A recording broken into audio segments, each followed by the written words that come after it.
sa tubig. Ang turista po ay ngayon ay lumulusong sa high tide. Gusto mo ito sa Canada, hindi naman. Ayaw niya mag-tricycle kasi gusto daw niyang i-experience ang Isip, lumusong sa baha. iisip ko na sa Boracay ako.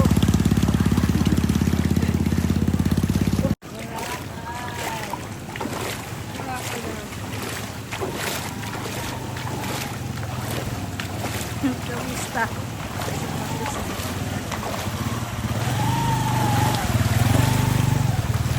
Napasubot eh.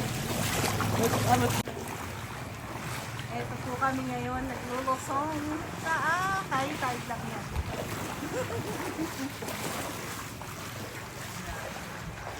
Sama ko yung aking tita, sa aking namin. At ang turista. Ayaw niya mag-tricycle. Gusto daw niya ma-experience yung baha. High tide pa lang naman ito eh. Gusto niya ng baha. Eh, nagabewang.